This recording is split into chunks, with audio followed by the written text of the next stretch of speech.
Wholesome Roots. Good morning, welcome to Wholesome Roots. Today we're going to do the goat chores.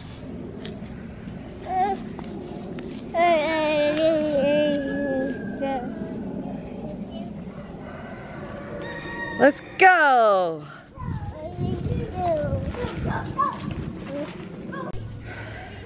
You can see that the cold snap we had just before Halloween froze the tips of these tomatillas I hadn't pulled yet.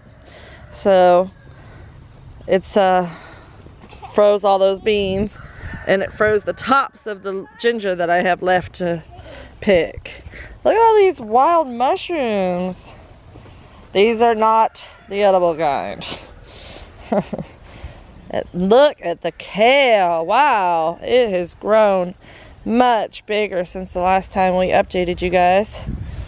And those carrots, those are looking pretty big too. Wow. So we'll have some kale and some carrots. Got a couple of collard plants right here.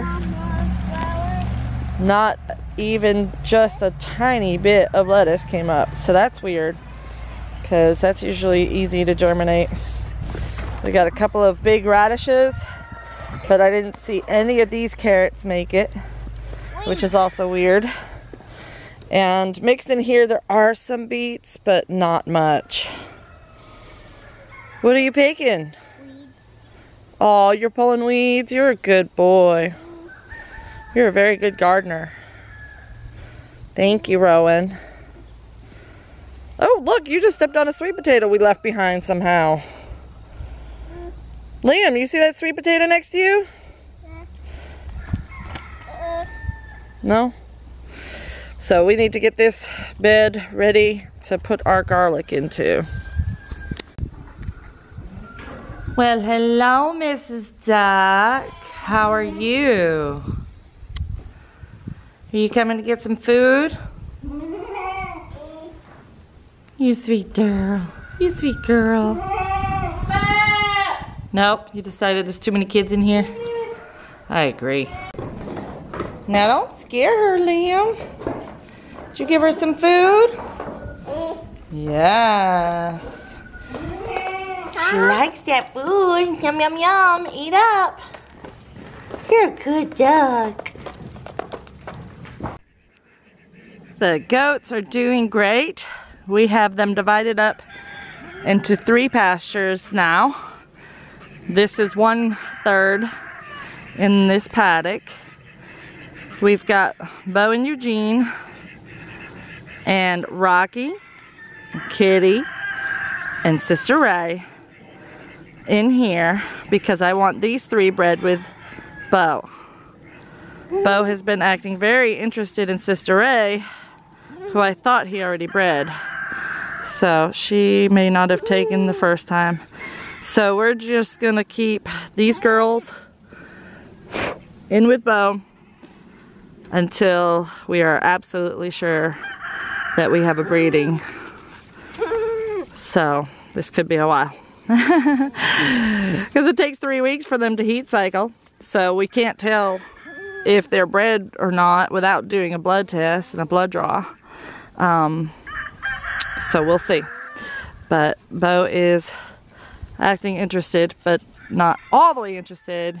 He shows some ruddy behavior of some grunting and lip curls and urinating on himself from time to time, but not repetitiously. He's not really aggressively in rut, you know. Fortunately, we had a donation, or several donations, from some viewers. Some of you guys have helped us to be able to separate these animals the way they need to be for our breeding program. We were able to purchase some more electric net fence and get them separated into 2 different groups in the electric net fence. So we can keep the ones that are too young or not ready to be bred for whatever reason separated from the ones that need to be bred with Fluff and Nutter and not Bo. So we've got this section here that's got all of the young goats that are too young to be bred, or in Chaos's situation, too small to be bred with a Nubian. And we've got Rowan and Liam entertaining themselves with the goats. Now, we have Shady is in here. Shady is supposed to be with Bo. We had her with Bo yesterday, but her and Precious screamed the entire time. But I think we're gonna have to go ahead and do it anyway. Fancy 2 is not gonna be bred because she just had babies. She's our summer kidding. And then up here we have loudmouths. I think some of these younger doelings are actually coming into heat and wanting to get in with Bo, but they're not allowed to. They're too young. We like to wait at least a year, if not longer, before we breed. But 90 pounds is a minimum, and these are all just barely 90 pounds. Technically they probably could be bred, but we're gonna hold off and wait till they're full grown. Fancy girl, who seems like she's perpetually in heat, is in here with Fluffernutter and Hearts and Willow. So Fluffernutter, you better get to work, you handsome devil, you. So he's not really been acting like a buck yet, but he's getting there. And he is technically old enough. He's just young. He's just not that interested yet. He will be though, and my hope is that if he's trapped in with some girls that come into heat, that it'll inspire him. See, he's kind of, see that action there? That was a real bucky move. Pushing his head into her shoulder like that. So that's good. And he's small, but he should be able to reach. No problem. Lots of small bucks have bred larger does. You love your goats. We better get this fence on before Fancy Girl realizes that it's not, because she's the smart one and she will test it and break through. We have been working with Khaleesi, who is very slowly coming around to human love. She is not used to it, you can tell. She gets fearful and anxious when we approach her, but she's starting to get to the point where she's wanting to approach us a little. Just a little, every once in a while. But we are working with her on learning her perimeter and walks. So she does that. And she does that very well. She is in view and everything of the animals so that she can see them. She can see her goats. So the bonding is already taking place for that, so that when she's mature enough to be in with the goats, she will not have any issues.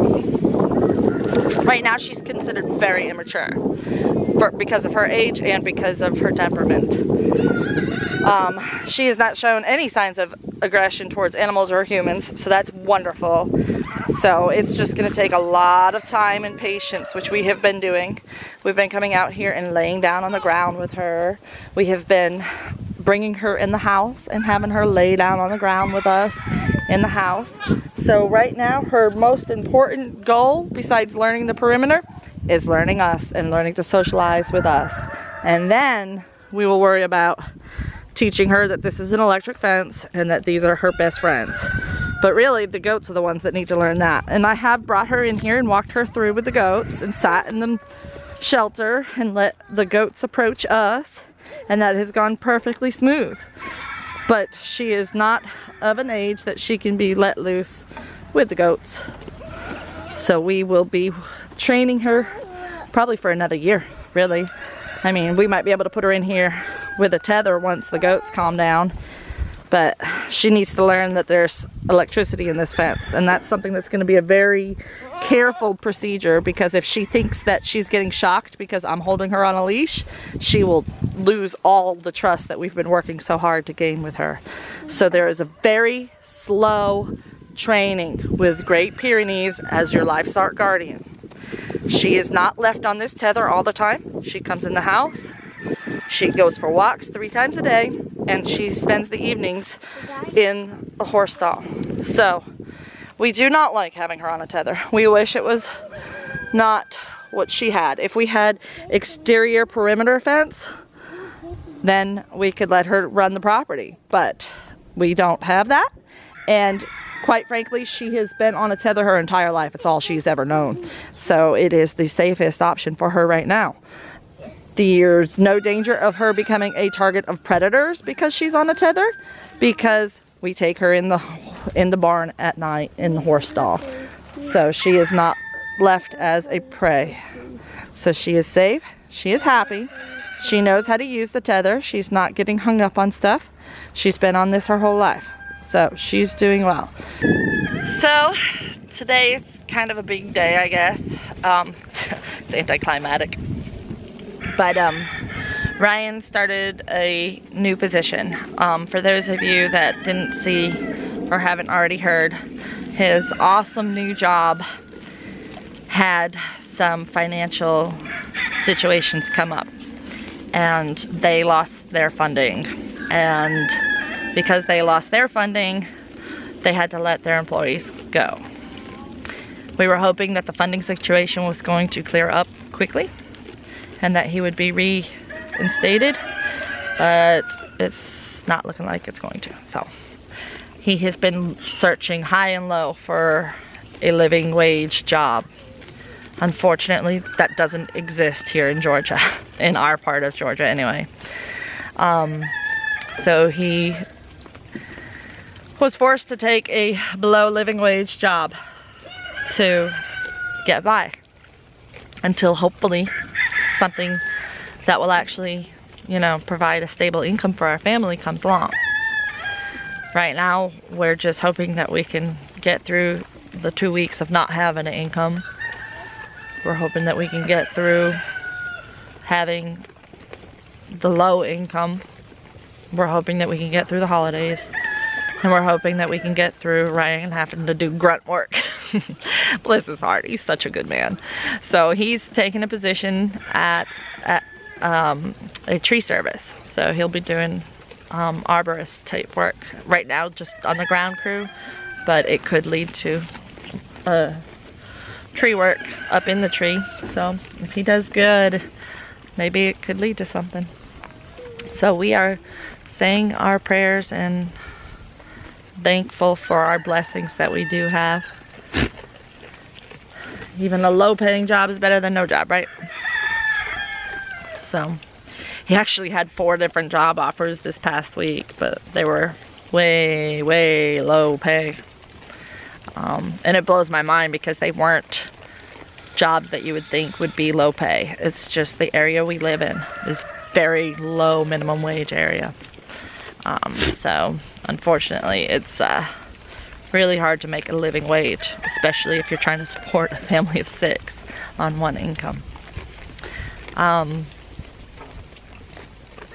We talked a lot about the possibility of me taking one of those other grunt jobs and making a really low wage, but really when we do the math for what it would cost to put kids in daycare and all of that involved, it would not benefit us. It would hurt us in the long run, because it would mean I would have to let go of the farm, and I would have to let go of YouTube, and I would have to let go of my dreams.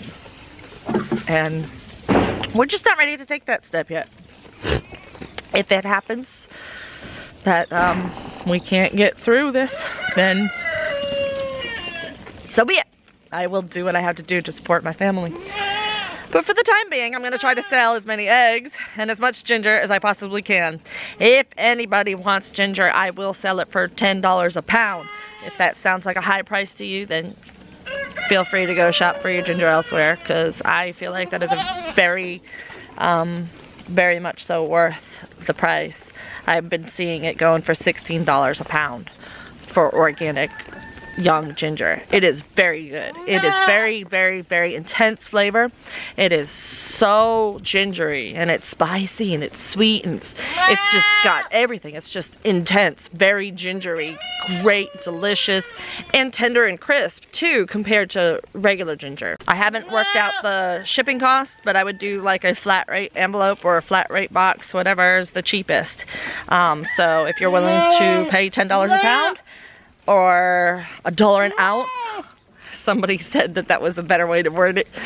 Whatever. And the shipping, then I will send you some. Just email me at wholesomerootsblog@gmail.com. And I'd be happy to get that in the mail for you. So yeah, we're just gonna make do with what we have, do our best, say our prayers that something better comes quickly. Hopefully before Christmas.